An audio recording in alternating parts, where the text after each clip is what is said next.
Hi, welcome back to my channel. I recently saw a video from Batty Bean or Betty Jean. She was talking about palettes that she had decluttered and whether or not she missed them, regretted decluttering them, had completely forgotten about them. And looking back in my list of ideas for eyeshadow videos, that was one of the things that I wanted to talk about. So I thought I would start that today. I'm going to be going through about 10 different palettes that I had in my collection previously and have since gotten rid of, and what my thoughts are regarding not having them in my collection anymore.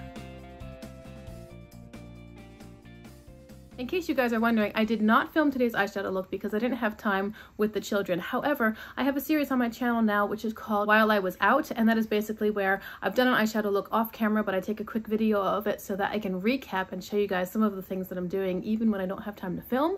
This eyeshadow look will be featured in the next While I Was Out, and in that video I'll tell you the details about what I used and how I achieved it. Anyway, let's talk about some eyeshadow palettes that used to be in my collection but no longer are. And what my thoughts are regarding that. I'm going to start with the Take Me Back to Brazil palette from BH Cosmetics. This palette was all matte. I think there were two shimmers in it, which were kind of shimmers, but kind of not. They weren't very good.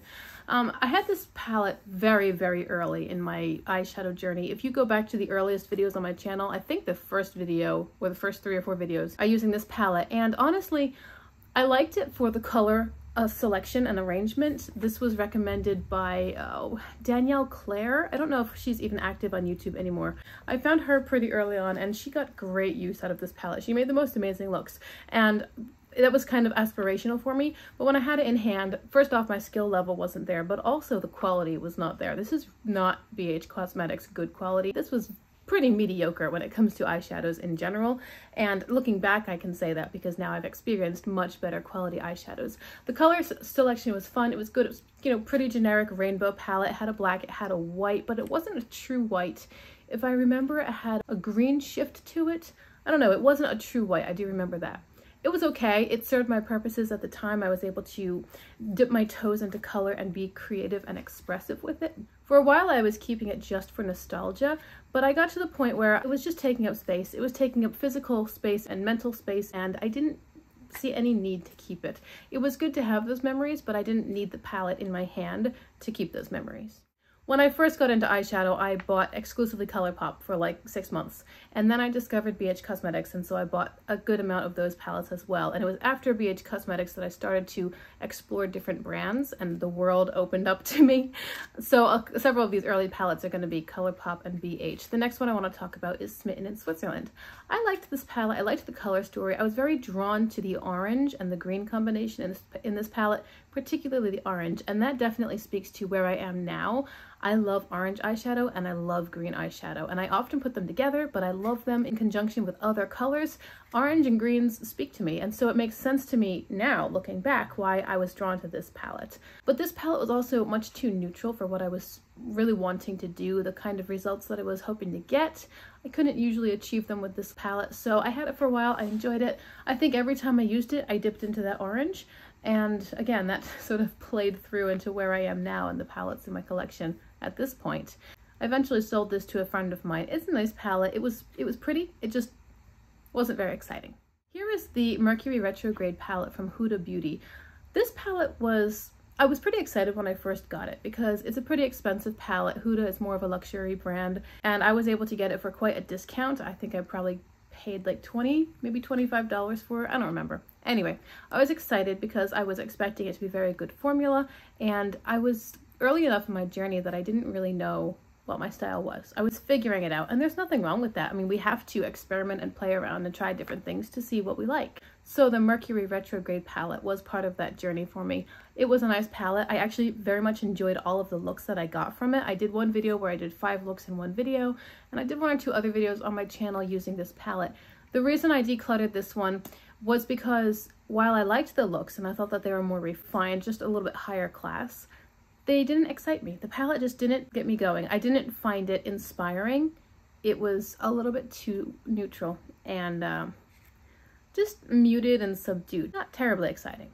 Back to BH Cosmetics. This is the Do Not Disturb palette. This was part of their Say It collection. I did 2 videos using this this palette, and I actually loved those looks. I thought they were so beautiful. The looks were beautiful. I didn't like the Say It collection very much. I think that BH Cosmetics really shot themselves in the foot with that collection because they had some curse words on some of their palettes, and it was just, I think they were trying to be edgy, and I don't believe that most of their market or target audience appreciated that because the collection did not sell terribly well.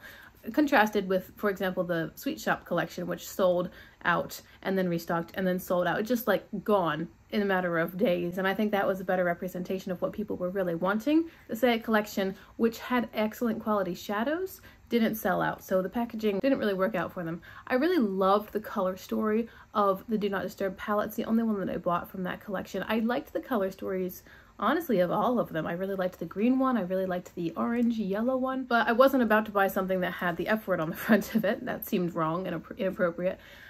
My qualm with this palette was, although I did love the looks that I got from it, the shimmer formula was not quite what I was expecting. They seemed to be more like topper shades, and that was kind of disappointing because by this point I had tried a few other formulas from BH Cosmetics which were their better formulation. And so when I got the Do Not Disturb palette, the mattes were great, but the shimmers were disappointing.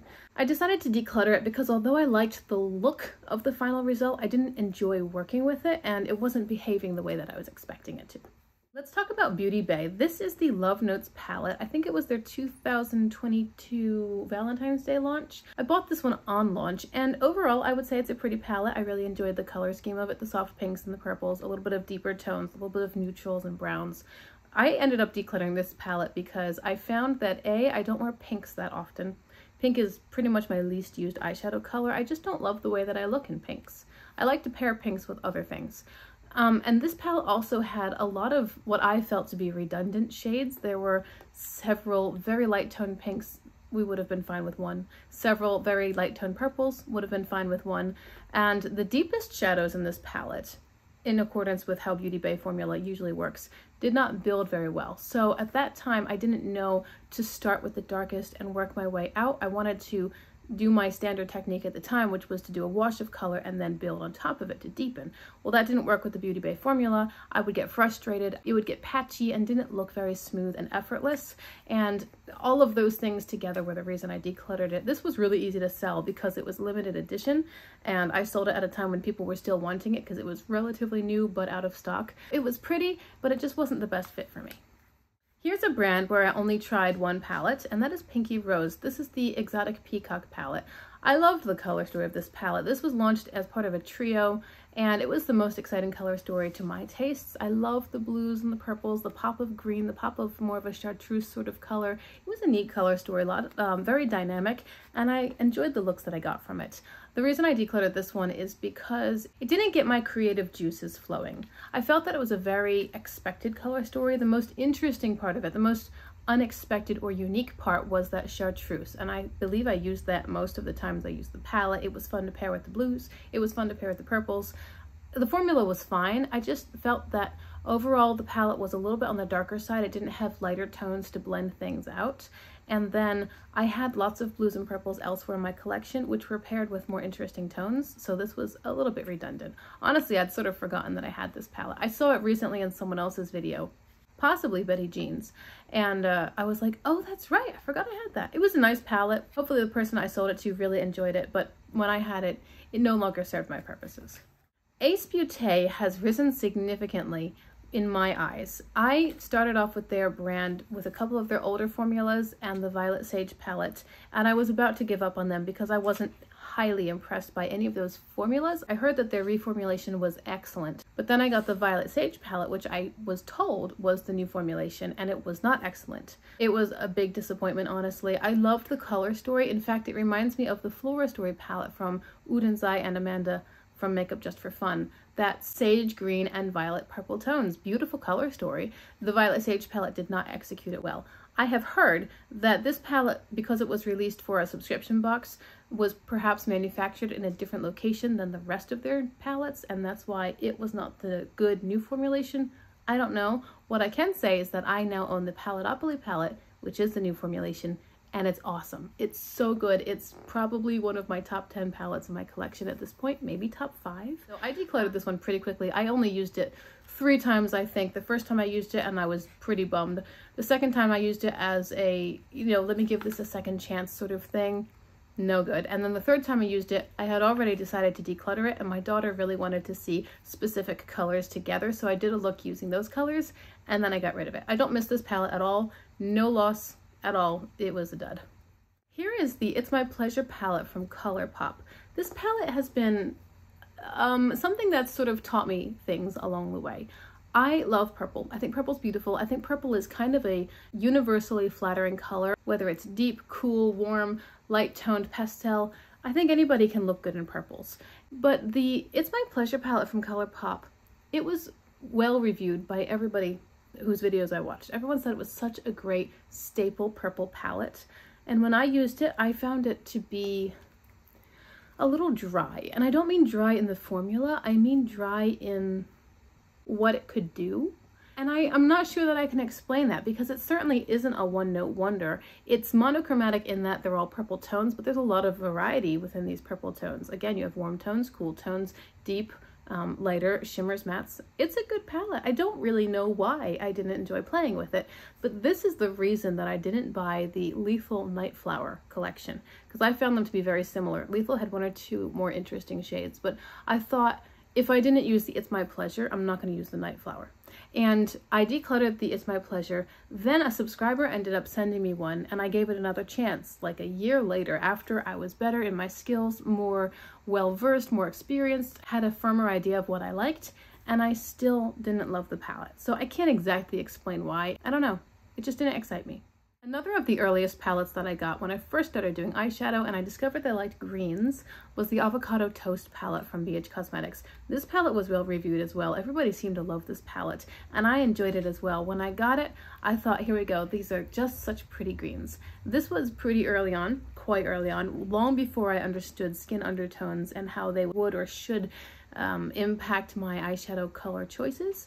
And although I enjoyed the looks that I got with this palette, none of them jumped out at me. They were all a little bit more muted, a bit more subdued, kind of dull.